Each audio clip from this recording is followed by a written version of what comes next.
وصیت کس کو کہتے ہیں؟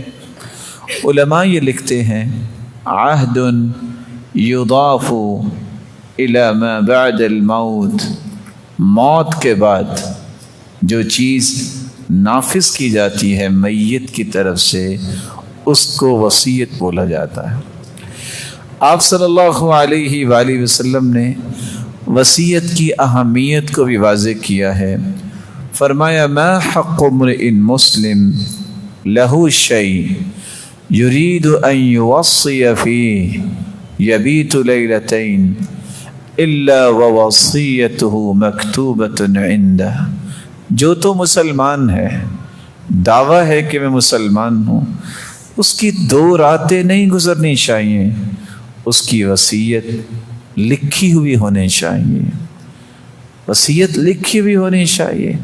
اور دوسری روایت کے الفاظ ہیں کہ حسن بصری رحمۃ اللہ علیہ فرماتے ہیں المؤمن لا یأکل فی کل بطن، مومن کبھی بھی پیٹ بھر کے کھانا نہیں کھاتا، ولا تزال وصیتہ مکتوبۃ، اور اس کی وصیت تحت جنبی تحت وسادتی، اس کے تکیے کے نیچے اس کی وصیت لکھی ہوئی ہونی چاہیے۔ یعنی اس قدر اس کو قیامت کا تیاری کا فارمولہ یاد رہنا چاہیے کہ میری زندگی کے جو معاملات میں اس کو لکھ کے رکھوں، اس کا دینا ہے، اس سے لینا ہے، اور میرے مال سے یہ چیز فلاں کو دے دینا، فلاں مسجد کو دے دینا، فلاں مدرسے کو دے دینا، فلاں کسی غریب مسکین تک یہ پہنچا دینا۔ یہ وصیت اس انسان کی لکھی ہوئی ہونی چاہیے۔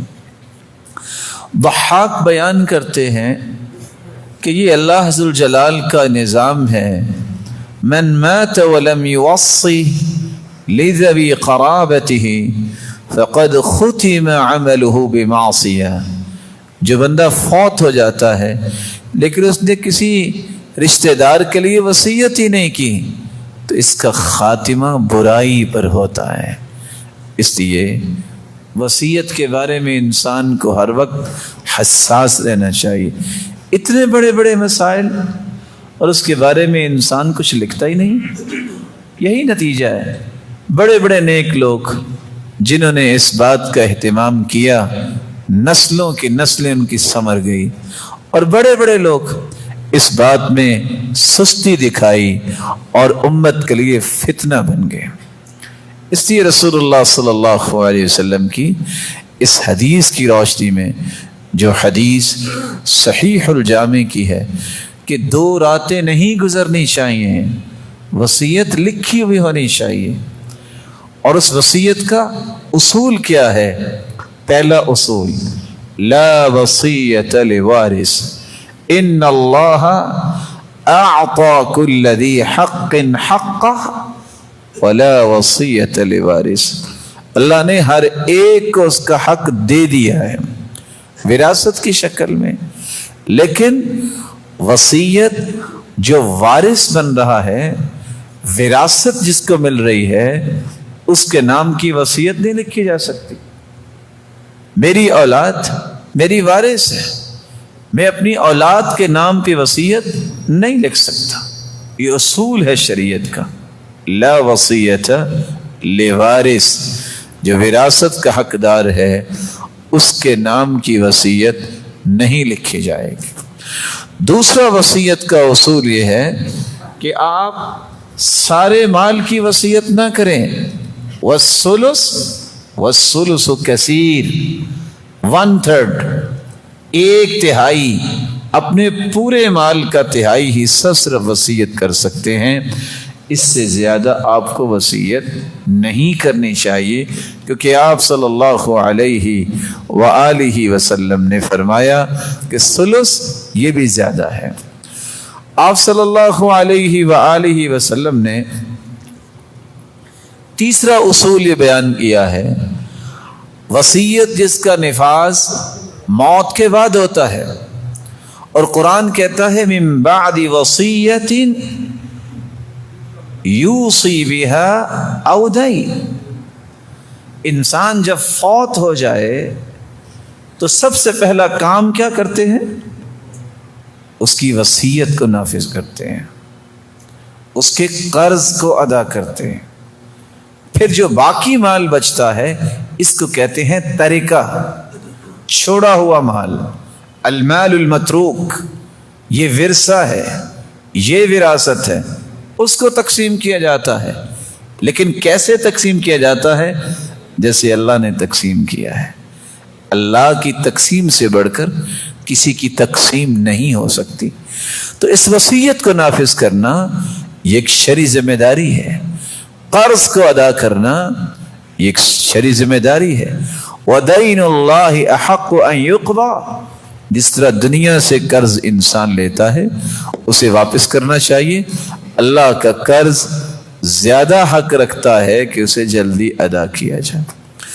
آپ صلی اللہ علیہ وآلہ وسلم نے یہاں تک فرمایا جو شخص وصیت میں ظلم کرتا ہے، روایت کے الفاظ ہیں 70 سال کو عبادت کرتا ہے، ثم جار فی وصیتی، اپنی وصیت میں ظلم کرتا ہے، زیادتی کرتا ہے، دخل النار، یہ جہنم میں جائے گا. وَإِن كَانَ فِي هَذَا الْحَدِيثِ مَقَالٌ عِنْدَ الْبَعْضِ. کتنی خطورت کی بات ہے کہ بندہ 70 سال کی عبادت کے بعد اگر وہ وصیت میں ظلم کرتا ہے تو اس کی بخشش کے مسائل بن جاتے ہیں. اس لیے رسول اللہ صلی اللہ علیہ وآلہ وسلم نے یہ بات بھی سمجھا دی، اگر آپ زندگی میں اپنے بیٹے کو گفٹ دیتے ہیں یہ وصیت شمار نہیں ہوگی. میں نے تو کہا تھا جی دے دیں، نہیں، اگر آپ نے کہا ہے دے دیں تو پھر اولاد کو برابر دیں، کسی ایک کو نہیں. 4 سے 6 سے 8 بیٹے اور بیٹیاں ہیں، زندگی کے اندر گفٹ، تحفہ، ہدیہ، اس کا اصول یہ ہے بیٹے اور بیٹی کو برابر دیا جاتا ہے. رسول اکرم صلی اللہ علیہ وسلم کے صحابی جن کا نام نعمان بن بشیر ہے، بشیر نے اپنی بیوی امرہ بنت عبد الرحمن سے مشورہ کیا، میں نعمان کو تحفہ دینا چاہتا ہوں. اور یہ 2 بہن بھائی ہیں، امیہ اور نعمان. اس نے کہا ٹھیک ہے، لیکن میں اس وقت تک راضی نہیں ہوں گی جب تک اس کے گواہ اللہ کے رسول نہیں بنیں گے. بطور گواہ اس تحفے کے اللہ کے رسول کو بنایا جائے. دونوں میاں بیوی اللہ کے رسول کے پاس تشریف لائے اور آ کے کہا کہ ہم اپنے بیٹے کو یہ دینا چاہتے ہیں، یہ زمین کا ٹکڑا، یہ زمین اس کے نام لگوانا چاہتے ہیں. تو رسول اکرم صلی اللہ علیہ وسلم نے سوال کیا، کیا آپ نے یہ تحفہ اپنی دوسری اولاد کو بھی دیا ہے؟ دوسری اولاد کون سی؟ صرف ایک بہن تھی جس کا نام امیہ تھا. کہا نہیں. تو اللہ کے رسول نے فرمایا انی لا اشہد علی جور، میں ظلم پہ گواہ نہیں بن سکتا، میں ظلم پہ گواہ نہیں بن سکتا، یا اس کو بھی دو یا اس سے بھی واپس لے لو. تو صحابی رسول نے اپنے بیٹے سے بھی وہ دیا ہوا ہدیہ واپس لے لیا. یاد رکھیے، پھر سنیے، زندگی میں باپ کو اگر پیار آ جاتا ہے کہ میں اولاد میں سے کسی کو گفٹ کروں، تحفہ دوں، ہدیہ دوں، تو کسی ایک کو نہیں دے گا. سووا بین اولادکم، اپنی پوری اولاد کو دے گا. اور وہاں قانون کیا ہے؟ وراثت کا قانون نہیں ہے. قانون یہ ہے مرد اور عورت دونوں کو برابر دے گا. اگر 4 مرلے کا مکان دیا ہے بیٹے کو تو 4 مرلے کا مکان بیٹی کو بھی دے. یہ حکم ہے. عدل کرے، انصاف کرے، مساوات قائم کرے. یہ وراثت کا قانون ہے کہ جب بندہ فوت ہو جائے تو 2 حصے مرد کے اور 1 حصہ عورت کا ہوتا ہے. گفٹ کا یہ قانون نہیں ہے، تحفے کا اور ہدیے کا قانون نہیں ہے، ہبہ کرنے کا یہ قانون نہیں ہے. وہ اولاد کو برابر دیا جائے گا، بیٹی ہو یا بیٹا ہو.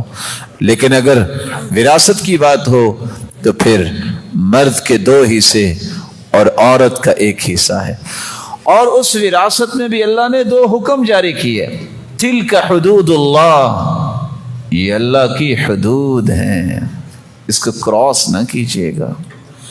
وَمَن يُطِعِ اللَّهَ وَرَسُولَهُ يُدْخِلْهُ جَنَّاتٍ، جن حدوں کو پامال نہیں کرتا ان کی حفاظت کرتا ہے، اللہ ہمیشہ ہمیشہ کری اسے جنت میں داخل فرمائیں گے۔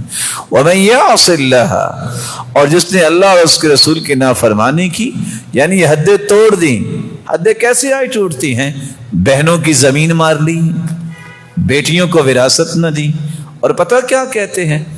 اچھا زمین بیٹی کو دے دے تو یہ تو بیگانے گھر میں چلی جائے گی۔ ارے اللہ کے نیک بندے، بیٹی بیگانے گھر میں چلی گئی ہے، اس وقت کیوں نہیں سوچا؟ کیا زمین تیری بیٹی سے مہنگی ہے؟ بیٹی کا نکاح بھی تو دیا ہے تم نے۔ بیٹی چلی جائے کسی کے گھر، زمین نہ جائے، جس کا حق اللہ نے اسے دیا ہے۔ اور کس قدر انسان سطحی ہو جاتا ہے اور لالچی اور طماع ہو جاتا ہے، گر جاتا ہے انسان، بہنوں سے جا کے منتیں کرتا ہے کہ زمین معاف کر دو، مرد ہو کر۔ شرعاً گنجائش ہی نہیں ہے کہ انسان اس طرح کی نیچ حرکت کرے۔ اس کے بھی اولاد ہے، اس کے بھی بچے ہیں، اس کے بھی مسائل ہیں، اس نے بھی زندگی گزارنی ہے۔ تم صرف بلیک میل کرو اس لیے کہ میری بہن ہے، اس کے مسائل نہیں ہیں۔ اور کتنے ظالم ہیں وہ لوگ جو بہنوں کا حصہ دیتے ہی نہیں ہیں، اور کتنے ظالم ہیں وہ لوگ جو اپنی بیٹیوں کی وراثت دیتے ہی نہیں ہیں۔ اور یہی وجہ تھی، یہ جہیز کہاں سے شروع ہوا؟ ذرا انسائکلوپیڈیا کھول کے دیکھیے نا، یہ سرحد پار لوگ کیا کرتے تھے؟ وراثت سے محروم، بچیوں پہ ظلم، ان سے ہتھیا لینا، اور شادی کے موقع پہ کچھ چیزیں دے دینا، یہ جہیز دے دی اور وراثت سے محروم کر دینا۔